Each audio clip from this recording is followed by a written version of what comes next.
Hello and welcome again to the Writer Review. This is Eric Correct Writer, and this week we're going to be taking a look back at the 1993 crime drama road film titled A Perfect World.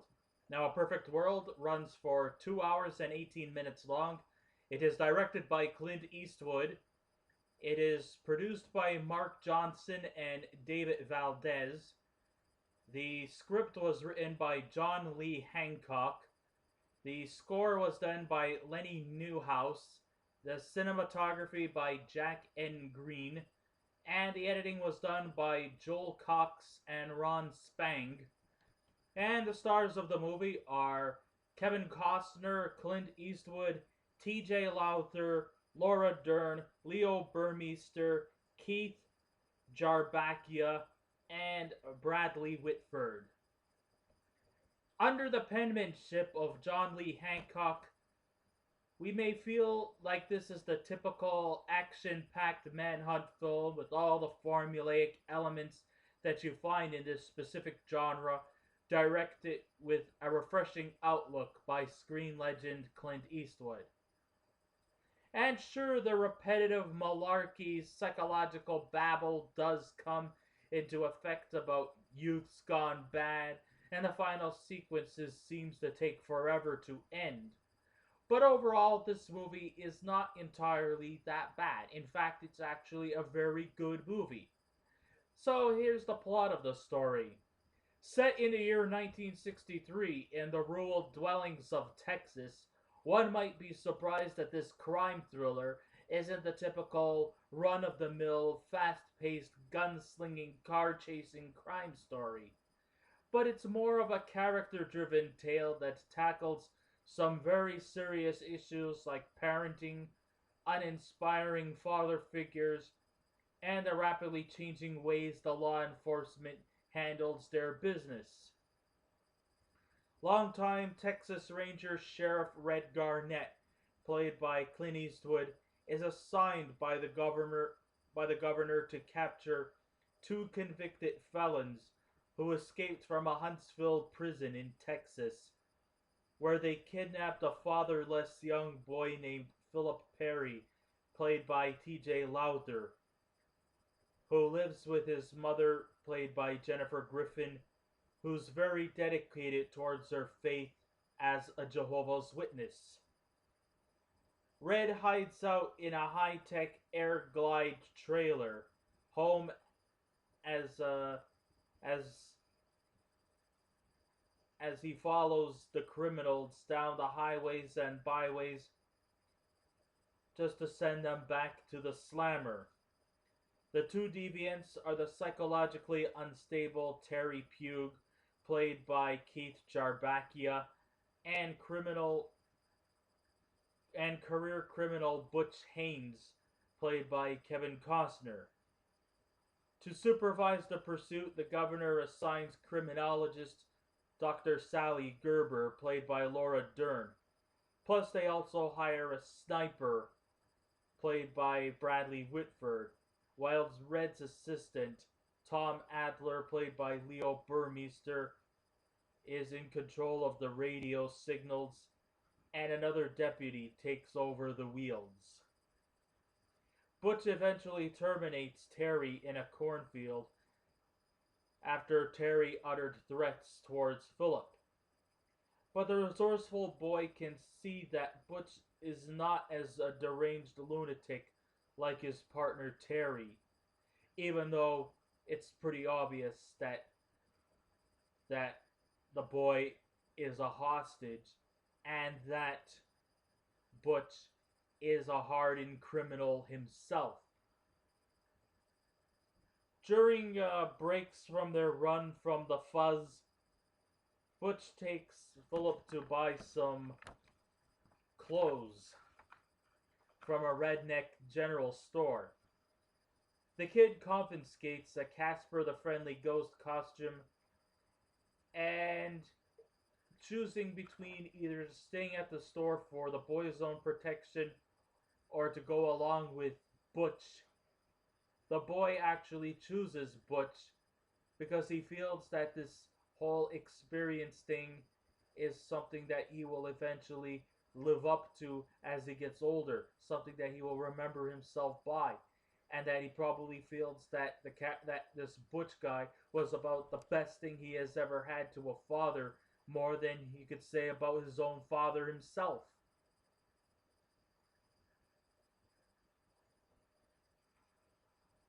Before we ever met any of the characters, it seems that Red and Butch are definitely not strangers to one another. When Red, who was one time the sheriff of Amarillo, Texas, Red incarcerated Butch due to him stealing a car while going off on a carefree joyride. But Red, as hardline as he is, also has some compassion in Butch, feeling that a 4-year jail sentence is much more tamer than having to return home to his abusive father and his floozy deadbeat mother. In fact, when Butch was 8 years old, he actually murdered a man who was trying to abuse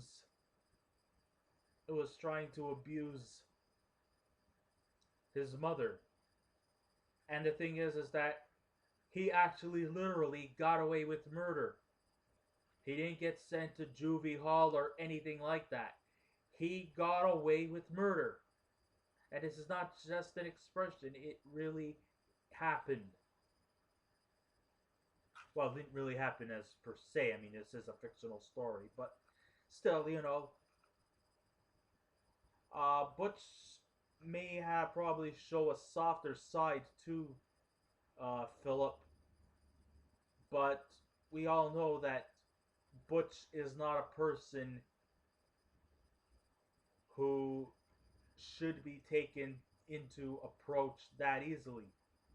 We know that the guy has murder on his mind, but he especially has a dislike, a real utter disdain for people who abuse kids or for people who abuse others. Whenever he sees that, it just really totally pisses him off and he goes off on the. It really does fly off. I mean, one time he was like at somebody's house and a grandfather abused his grandson. And of course, Butch did not take that very well. So, even though he might be sympathetic, he also is still very vicious and sadistic. And even though he might be showing a soft side to Philip, you have to also admit that this guy is a criminal. He is dangerous. He should not be approached. But Philip still looks and admires him as a father figure, even through all his quirks. In many ways, he reminds me a lot of the boy from the movie St. Vincent. And it actually goes to show you that, you can actually look through good things even from the worst of people. And that's exactly what Philip sees in Butch.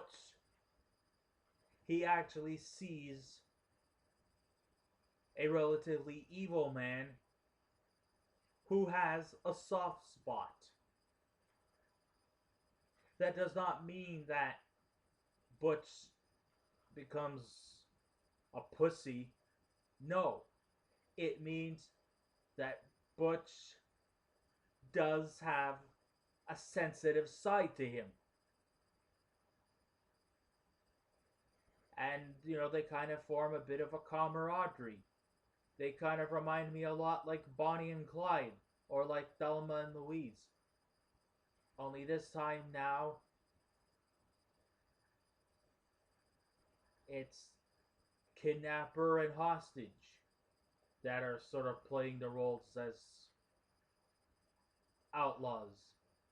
Even though, Philip should not be really recognized as an outlaw, but still, because he's aligning himself with an outlaw, does that make him an outlaw? Maybe. I mean, he did steal a Casper the Ghost costume. He took something without paying. So that does make him a bit of a thief.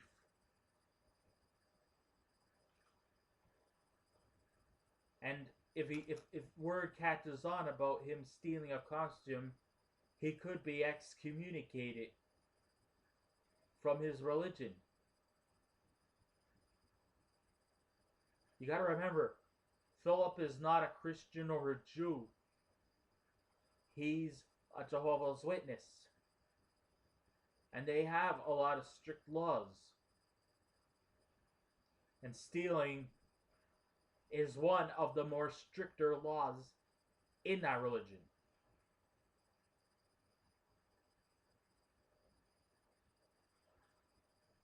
So therefore, if word comes about that he stole a Casper the Ghost costume, this could go on his record.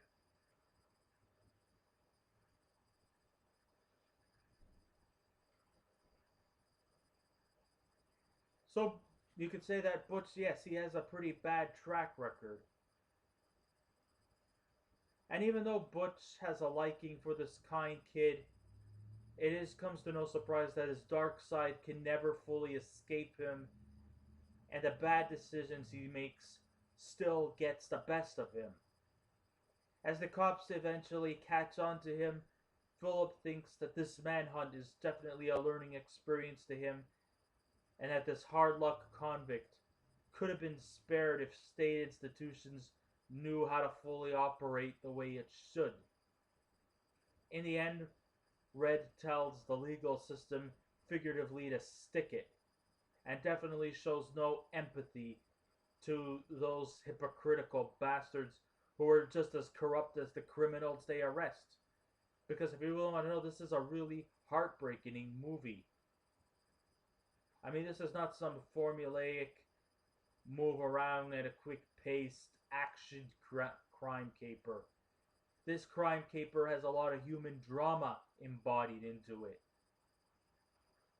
And yes, the humor juxtaposes nicely to the sentimental things, but the ending ends pretty tragically. And maybe I hate to give away spoilers, but I'm just assuming that people have seen this movie before. So, but in case you didn't know, see what happens, I'll let you in on it. Red dies in the end. Eventually, Butch dies in the end. After the FBI sniper, played by Bradley Whitford, shoots Butch, Red eventually punches Bobby in the face and decides to drop his gun down, saying that there's actually no point of me working as a law enforcer, because the people who work for the law are just as hypocritical and corrupt as the people who are against the law. So Red eventually decides to give up his badge, calls it a career, and rides off into the sunset, leaving Butch to lie into a cornfield right next to the boy's Casper the Friendly Ghost costume. Overall, I would have to say this is a very provocative film with a feeling of a Western with the amazing cinematography. Only it's not in the same league as the typical shoot 'em up action and crime film, but it actually is more of a human story with more advancements on character development. A lot of these crime action movies seem to lack in that, but Clint Eastwood actually manages to have a more psychological edge to the story, and it has more. Still has that kind of lazy road trip approach to it, but it's not entirely a typical road movie, because there's a lot of human characteristics in this movie that make this movie all the more intriguing. The human development in this movie is 10 times better than the average typical action movie where it's just all action, all shooting, chases, explosives, and stuff like that, where there's a lack of character development. Here, this movie is saturated in character development, and it's just, fun, it's provocative, and I think there's a lot of good entertaining values to this movie, and I would highly recommend you guys to check it out. If I was to give the scale out of 10, I would definitely give A Perfect World an 8.5. So I guess this ends my Rider review. Thank you all for listening in. If you'd like to subscribe to my channel, please feel free to do so. If you wish to leave a comment, go right ahead. Just remember, be kind, be courteous, and no rude comments. And I will be back again with another movie review. So until next time, this is Eric Correct Rider saying, keep watching those movies, and I'll see you around. Goodbye.